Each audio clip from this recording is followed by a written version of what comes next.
किसी सिद्ध संत या योगी के पास कभी भी कपट लेकर नहीं जाना चाहिए। ऐसा करने से क्या हो सकता है, इससे जुड़ी एक बेहद रोचक घटना है। यह घटना एक साधक के साथ घटी है और इसे उन्हीं के शब्दों में जानते हैं। मेरी बचपन से ही योग में ज्यादा रुचि थी। मैं चेतन समाधि सीखना चाहता था। इसी उम्मीद में मैं लगातार भ्रमण करता रहता था कि कहीं कोई सिद्ध योगी या गुरु मिल जाए और मुझे योग की सिद्धियां सिखा दें। ऐसे ही घूमते घामते एक बार दंडकारण्य वन में मुझे एक योगी मिल गए। मैंने उनके पैर पकड़ लिए और कहा कि महाराज, मुझे योगी बनना है, चेतन समाधि सीखनी है, मुझ पर कृपा करो। योगी ने कहा कि मैं योग विद्या के बारे में थोड़ा बहुत तो जानता हूं, लेकिन इतना नहीं कि तुम्हारा गुरु बन सकूं। परंतु मेरे ध्यान में एक जगह है जहां सिद्ध योगी रहते हैं। वो जगह ऐसी है जहां साधारण लोग जा भी नहीं सकते। मैंने कहा, महाराज, कृपा करके उस स्थान का पता बता दीजिए। मैं सब कठिनाइयों को पार करके भी उनसे मिलने जरूर जाऊंगा। तब उन योगी ने कहा, ऐसा करो, ऋषिकेश से बद्रीनाथ के रास्ते जाओगे तो विष्णुप्रयाग आएगा। विष्णुप्रयाग से आगे लगभग 28 किलोमीटर पूर्व दिशा में जाना। वहां एक विशाल पहाड़ है। उस पहाड़ की गहराई में तुम आगे बढ़ते जाना। अत्यंत दुर्गम मार्ग पार करने के बाद तुम्हें उन सिद्ध योगी के दर्शन होंगे। उन्होंने उस मार्ग के बारे में और भी कुछ जानकारियां मुझे दी। मैंने इस कृपा के लिए उन्हें धन्यवाद दिया और तत्काल ही इस यात्रा पर निकल गया। मैं विष्णुप्रयाग तक पहुंचा, फिर पूर्व की ओर योगी द्वारा बताए गए रास्ते पर चलता गया। उस राह पर चलना सच में आसान नहीं था। आखिरकार सब कठिनाइयों को पार करके मैं उस पहाड़ पर जा पहुंचा। फिर उस पहाड़ की गहराई में गया। योगी जी द्वारा बताए गए मार्ग के चिन्ह मुझे मिलते गए। इससे मेरा हौसला भी बढ़ा और आश्चर्य भी हुआ कि यहाँ ऐसी जगह में कोई कैसे रह सकता है। घने जंगल के बीच वहां बिल्कुल सन्नाटा पसरा था। वहां दूर दूर तक कोई दिखाई नहीं देता था। फिर मैंने सोचा कि सिद्ध योगी तो ऐसी ही जगह पर रहते होंगे जहां पर कोई ना हो। मैं चलता गया। आगे 2-3 मार्ग मिले जो शायद जंगली जानवरों के चलने से बने हुए थे। अब आगे मुझे किस रास्ते पर जाना है, ये समझ नहीं आ रहा था। यहां वीराने में पता किससे पूछूं, ये भी एक बड़ी उलझन थी। तब मैंने स्वर ज्ञान का उपयोग किया। नाक का जो स्वर चल रहा था, उसी तरफ के रास्ते से आगे बढ़ता गया। कुछ दूर चलकर एक लंबी सी गुफा दिखाई दी। मैं उसमें घुसकर आगे बढ़ता गया। गुफा में कोई नहीं था। गुफा का दूसरा छोर अत्यंत सकरा था। उस रास्ते में पानी भी था और सूर्य के प्रकाश जैसी कुछ रोशनी भी दिखाई दे रही थी। थोड़े आगे सूर्य की किरणों जैसा आभास हो रहा था। मैं जैसे जैसे आगे बढ़ता जा रहा था, गुफा और सक्रिय होती जा रही थी और लगातार चलते जाने के बाद भी वो रास्ता खत्म ही नहीं हो रहा था। मैं बुरी तरह से थक चुका था। एक एक पैर आगे बढ़ाना भी मुश्किल हो रहा था। थोड़ा आगे जाने पर बामुश्किल एक सुरंगनुमा रास्ता दिखाई दिया। लेकिन वो रास्ता ऐसा था जिसमें से सिर्फ रेंगकर ही आगे बढ़ा जा सकता था। उस सुरंग में जाने से पहले एक बार तो आत्मा कांप उठी, लेकिन फिर मुझे योगी बाबा की बात स्मरण हो आई कि उन सिद्ध महात्मा तक पहुंचना आसान नहीं रहने वाला है।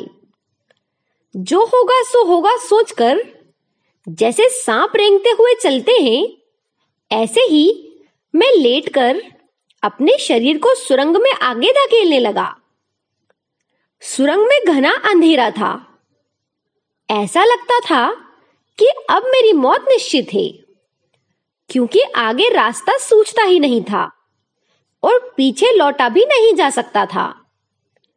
फिर ओखली में सर दिया तो मूसली से क्या डरना, ये सोचकर मैं आगे की तरफ रेंगने लगा। करीब 1 घंटे इस प्रकार गति करने के बाद लगा कि सुरंग खत्म होने वाली है। आगे एक खड्डा दिखाई दिया, लेकिन वो कितना गहरा है ये समझ नहीं आया। थोड़ा आगे बढ़ते ही शरीर सर के बल धड़ाम से नीचे गिर गया, मगर देवयोग से वो खड्डा गहरा नहीं था और नीचे नदी की नर्म रेत थी, इसलिए चोट नहीं आई। अपने आप को संभालकर मैंने चारों तरफ देखा तो अत्यंत मोहक दृश्य देखकर अपनी आंखों पर विश्वास ही नहीं हुआ।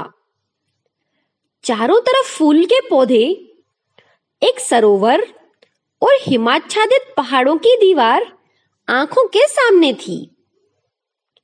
सरोवर के पास ही एक गुफा से थोड़ा प्रकाश आता दिखाई दिया। मन ने कहा कि हो ना हो इसी में वो सिद्ध महात्मा होंगे। गुफा के पास जाने पर वहां 2 योगी बैठे दिखाई दिए।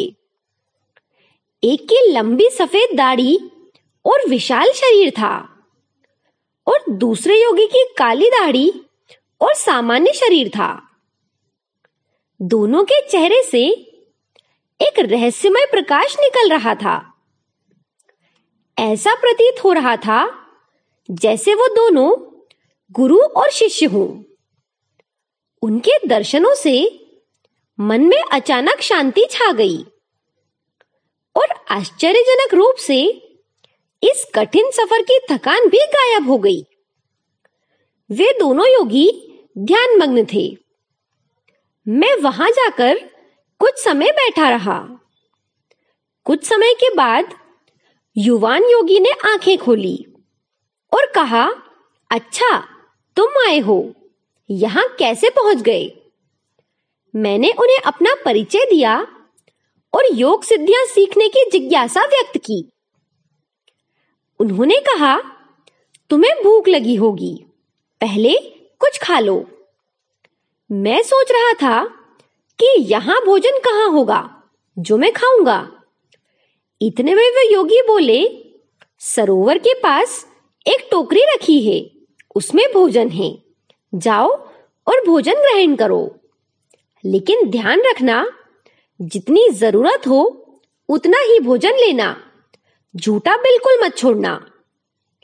योगीराज की आज्ञा पाकर मैं भोजन लेने को उठा। सरोवर के पास एक टोकरी पत्तों से ढकी रखी थी।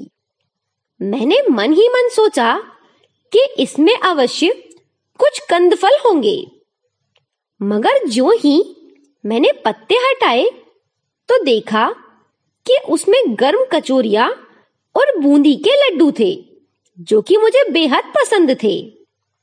मैं सोचने लगा कि यहाँ इस दुर्गम स्थान में ये पकवान कहां से आए होंगे। उन्हें देखते ही भूख भी बहुत तेज लगने लगी थी। तभी महात्मा जी का वचन याद आया कि जितना जरूरी हो उतना ही भोजन लेना। मैंने 2 लड्डू और 2 कचौरियां उठा ली, मगर भूख मुझे जोरों से लगने लगी थी। मुझे लगा कि इतने से तो पेट नहीं भरेगा। ये सोचकर मैंने 1 कचौरी और 1 लड्डू और उठा लिया। दोनों का ही स्वाद अद्भुत था। लेकिन आश्चर्य ये रहा कि इतनी भूख के बाद भी सिर्फ 2 लड्डू और 2 कचौरी खाने पर ही पेट पूरी तरह से भर चुका था। लेकिन 1 लड्डू और 1 कचौरी अब भी पत्तल में बची हुई थी। मैं सोचने लगा कि इनका क्या किया जाए, क्योंकि अब एक निवाला भी मैं नहीं खा सकता था। लेकिन झूठा भी नहीं छोड़ना था। ना जाने क्या मेरे मन में आया कि मैंने सोचा, इस स्थान पर तो मुझे योगी देख नहीं पा रहे हैं। ये सोचकर मैंने बचा हुआ भोजन धीरे से पानी के सरोवर में डाल दिया और मुंह हाथ धोकर योगी के पास आकर बैठ गया। योगी ने पूछा, भोजन कर लिया? मैंने कहा हां। योगी ने पूछा, कुछ बचाया तो नहीं? ये सुनकर मेरा दिमाग चकराने लगा। पैरों के नीचे से जमीन खिसकी जा रही थी। मैंने वहां दिमाग लगाकर उत्तर दे दिया कि महाराज, भोजन बड़ा ही स्वादिष्ट था। मेरा प्यारा भोजन मुझे मिल गया। ये कहते हुए मैंने उनकी बात को टाल दिया। लेकिन उन परम सिद्ध योगी से कुछ छिपाने का सामर्थ्य मुझ में कहां था। योगी महाराज मेरा उत्तर सुनकर पहले थोड़ा मुस्कुराए और फिर अचानक उनकी आंखों में थोड़ा क्रोध उभर आया।